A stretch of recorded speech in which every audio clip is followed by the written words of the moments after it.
आप अगर कहीं लंबे सफ़र के लिए जा रहे हैं तो ये नाश्ता आपके लिए परफेक्ट है, क्योंकि इस नाश्ते को अगर आपने एक बार बना लिया तो आप इसे 8 से 10 दिन तक आराम से स्टोर करके रख सकते हैं।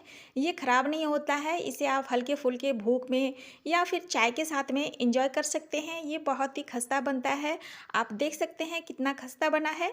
तो चलिए फटाफट से इस रेसिपी को बनाते हैं। तो इसको बनाने के लिए हमें चाहिए गेहूँ का आटा। तो यहाँ पे हमने 2 कटोरी गेहूं का आटा लिया है, क्योंकि गेहूं का आटा बहुत ही ज़्यादा हेल्दी है। तो हम गेहूं के आटे से ही बनाएंगे। अब इसमें मोयन के लिए हम डालेंगे 2 चम्मच यहाँ पे रिफाइन ऑयल डालेंगे। तो यहाँ पे देखिए रिफाइन ऑयल मोयन के लिए आप यहाँ पे घी का भी इस्तेमाल कर सकते हैं।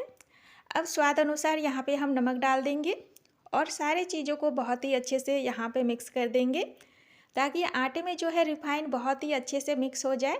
तो हमने देखिए यहाँ पे मुट्ठी बनाया तो मुट्ठी बन गई। तो मोयन यहाँ पे परफेक्ट है। अब इसका टेस्ट बढ़ाने के लिए हम 2 चम्मच यहाँ पे कसूरी मेथी ऐड करेंगे। आप इसके जगह हरी मेथी भी ऐड कर सकते हैं, लेकिन उसे थोड़ा भूनना पड़ेगा। अब यहाँ पे हम डाल देंगे 1 चम्मच जीरा, आधा चम्मच लाल मिर्च का पाउडर, क्योंकि हम इसे चटपटा बनाएंगे। अब डाल देंगे इसमें थोड़ी सी हल्दी का पाउडर। अब सारे चीज़ों को बहुत ही अच्छे से यहाँ पे मिक्स कर देंगे। आप इसे जितना चटपटा बनाना चाहते हैं तो उस तरह से उस हिसाब से आप यहाँ पे बना सकते हैं। तो अब थोड़ा थोड़ा पानी डालकर हम इसका एक डो लगा लेंगे। जैसे हम पूड़ी का डो लगाते हैं, बिल्कुल हमें उसी तरह का डो यहाँ पे लगाना है। तो पानी थोड़ा थोड़ा कर ही डालिएगा और अच्छे से मसलते हुए इसे मिक्स यहाँ पे करना है। तो एक बार में पानी नहीं डालिएगा, नहीं तो डो जो है गीला हो जाएगा। तो इस तरह से देखिए हमने डो को बना के तैयार कर लिया है। तो अब इसे हम साइड में रखते हैं। तो चलिए अब हम साटा बनाएंगे। तो इसको बनाने के लिए हमने यहाँ पे 2 बड़े चम्मच रिफाइन ऑयल लिए हैं।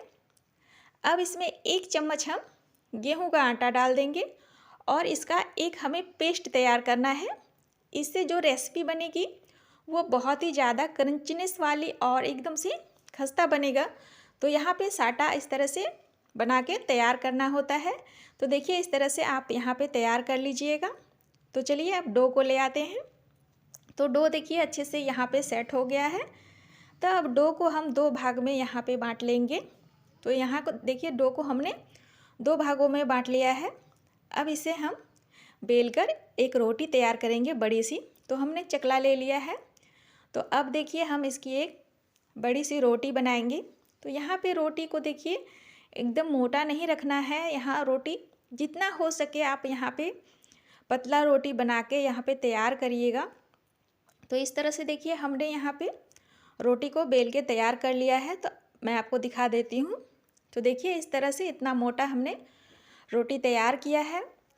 तो इसी तरह से रोटी तैयार कर लीजिएगा और जो साटा बनाया है उसको यहाँ पे थोड़ा थोड़ा डाल देंगे और बहुत ही अच्छे से इस तरह से फैला देंगे। आप चाहे तो उंगलियों से भी इसे फैला सकते हैं। तो इस तरह से बहुत ही अच्छे से यहाँ पे इसे फैला देना है इससे। और उसके बाद इसमें सूखा आटा डाल देंगे, इस तरह से छिड़क देंगे।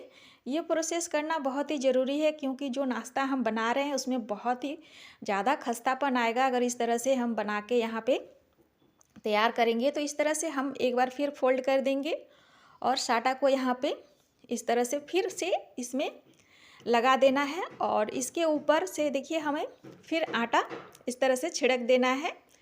तो इस तरह से देखिए आटा छिड़कते जाइएगा। जब जितने बार हम साटे को लगाएंगे उतने बार हमें आटे को छिड़कना है। तो इस तरह से हमने दूसरे तरफ से भी इसे फोल्ड कर दिया। अब साटे को हम इस तरह से दोबारा इसमें लगा देंगे। तो देखिए इसमें थोड़ा थोड़ा करके ही साटा लगाइएगा, बहुत ज़्यादा नहीं लगाना है। और उसके बाद यहाँ पे सूखा आटा फिर से हम छिड़क देंगे और इस तरह से हम इसे फोल्ड करेंगे। तो आप देखेंगे ये चौकोर शेप में बन जाएगा और इसे हम इस तरह से दबा देंगे। अब हम यहाँ पे करेंगे क्या, इसकी भी हमें रोटी ही बनानी है। तो हम इसकी एक बड़ी सी रोटी यहाँ पे बना के तैयार कर लेते हैं। तो इस तरह से यहाँ पे बेल के तैयार कर लीजिएगा। इस प्रोसेस को आप ध्यान से देख लीजिए। तो इस तरह से हमने बेल के देखिए यहाँ पे तैयार कर लिया है। तो अब इसमें हम क्या करेंगे, फिर से हमें इसमें साटे को लगाना है। तो इस तरह से इसमें बहुत ही अच्छे से फैला के इस आटे को लगा दीजिएगा, हल्का हल्का ही लगाइएगा और बहुत ही अच्छे से यहाँ पे फैला दीजिएगा। आटा लगाने से क्या होता है, बहुत ही खस्ता बनता है। ये जो रेसिपी बनेगा आप देखेंगे बहुत ही खस्ता और क्रंचनेस वाली रेसिपी बनके तैयार होगी।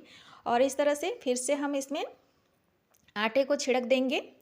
तो इस तरह से आटे छिड़क कर अच्छे से फैला दीजिएगा। उसके बाद देखिए मैं फिर से इसे फोल्ड कर रही हूँ। तो इस प्रोसेस को आप ध्यान से देख लीजिए कि किस तरह से आपको यहाँ पे बना के तैयार करना है। फिर हमने थोड़ा सा आटा लगा दिया।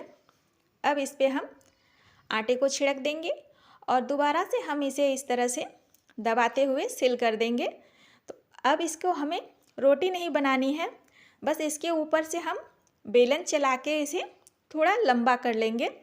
तो जितना हो सके लंबा कर लेंगे।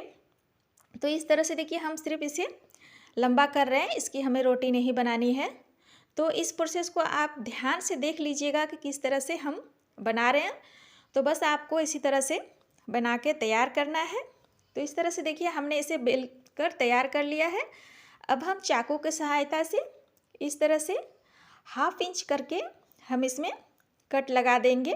तो अगर आप थोड़ा इसे चौड़ा बनाना चाहते हैं या पतला, तो आप अपने चॉइस के अनुसार यहाँ पे बना सकते हैं। मैं यहाँ पे 1/2 इंच के तकरीबन ही कट कर रही हूँ।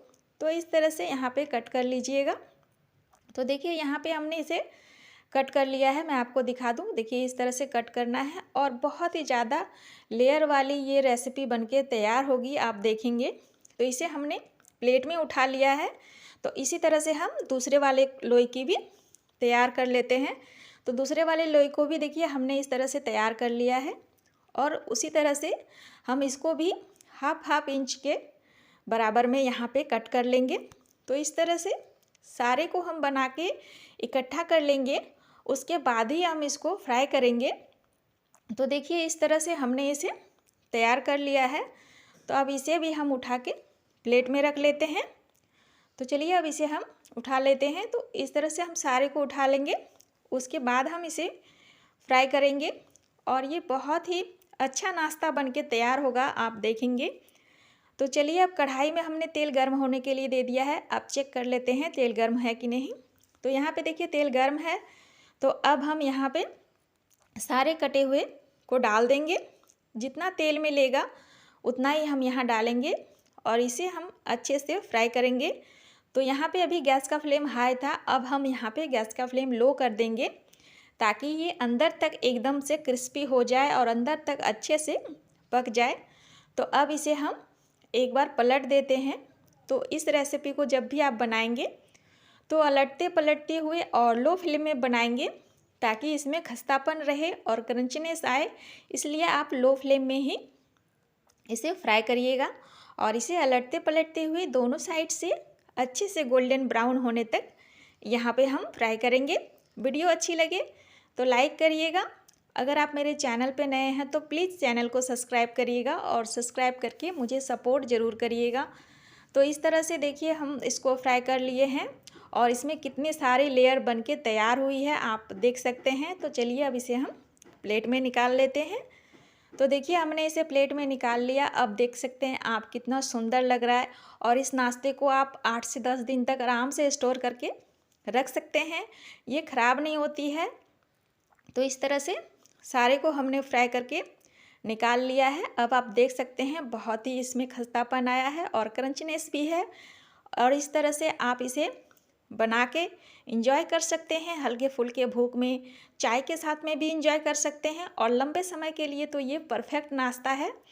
तो इस तरह से देखिए एकदम से ये खस्ता बन के तैयार हुआ है। मैंने आपको तोड़ के भी दिखा दिया कितना खस्ता यहाँ पे बना है। तो इस तरह से आप भी बनाइए, इंजॉय करिए। तब तक के लिए बाय बाय।